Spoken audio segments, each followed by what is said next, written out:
Hey everybody, Thomas Joseph here from Kitchen Conundrums, and today I'm going to show you something special. It's more of a DIY than a kitchen conundrum, but I think you're really going to like it because it's so popular these days, and that is cold brew coffee. You can make it at home, and you only need coffee, water, and a coffee filter, and maybe a strainer. I'm going to use a scale here. Take your container like this, and I'm just going to zero out my vessel, and what that means is that it's negating the weight of the vessel itself so that I can measure my coffee, which is the most important ingredient in making cold brew coffee. Now, when you're shopping coffee, make sure that you look for a lighter roast, preferably an African roast. I'm using an Ethiopian origin bean. You don't want something that's too darkly roasted, otherwise you're gonna end up with a bitter cold brew. So I'm gonna measure out a half a pound of coffee into the base of my container here. What you need is a coarse ground coffee, similar to what you would use for a French press. So I need 8 ounces of coffee to start, and to that I'm going to add 6 cups of cold water. And we're gonna let this sit for about 5 minutes, and what that does is it allows the coffee grounds to absorb all of the water. We're only doing half of the batch right now because doing this in 2 stages really helps to get that steeping process together. So I'm gonna let this mixture sit for about 5 minutes room temperature, and then I'll be ready to add the rest of the water.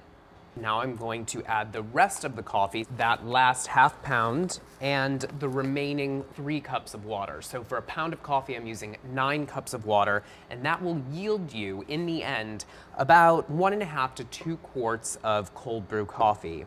Cold brew coffee, why is it so popular these days? Well, actually, cold brew coffee has been popular for a very long time. It's been popular in Kyoto, Japan since the 1600s, so cold brew isn't something new. Now, I'm just giving this a quick mix. Cold brew should take anywhere from 12 to 24 hours, 12 hours if you're gonna let it sit overnight at room temperature, or 24 hours if you're going to put it in the refrigerator. I prefer doing this in the refrigerator because that slow, long process with colder temperatures really helps to bring out the natural aromas in the coffee without extracting the bitterness and the acidity that you would normally get if you brewed coffee with hot water. So I'm going to cover this up, let it sit, and then it's time to strain. So our coffee has been soaking for 24 hours in the refrigerator, and you can see that it kind of settles down and compacts itself a little bit. And now for the first strain. Now, using a fine mesh sieve, pour your coffee into the sieve set over a bowl, or I have a measuring cup, and let this drain until all of that cold brew coffee drips out of the grounds. So the coffee grounds have been sitting for about 2 to 3 minutes. Don't press down on the grounds because you don't want to extract any of those bitter compounds. So do not press. I'm just going to move this over here. And now to strain this one more time, and I like to use a coffee filter.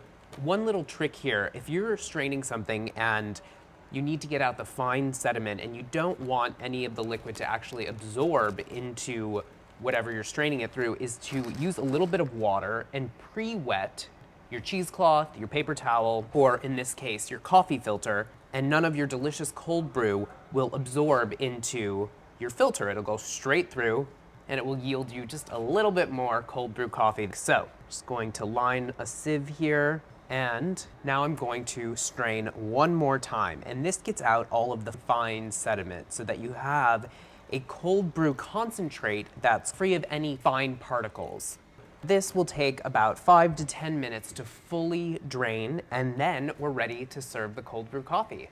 So you can see that all of this chalky sediment is left behind. So it's imperative that you strain your cold brew coffee twice. The great thing about cold brew coffee is that you dilute it, so you're going to double the volume and double your yield. So I have 3 cups of cold brew. I'm gonna go into a nice pitcher here. In the concentrate form, your cold brew coffee can stay in an airtight container for about 2 weeks, but I'm going to make a big batch of cold brew today. So 3 cups of coffee concentrate, 3 cups of water.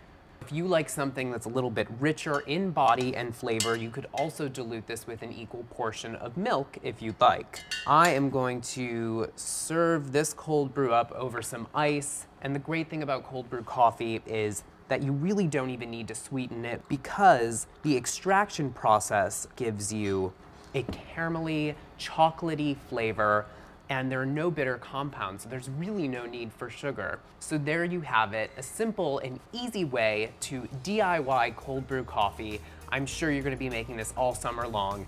Enjoy.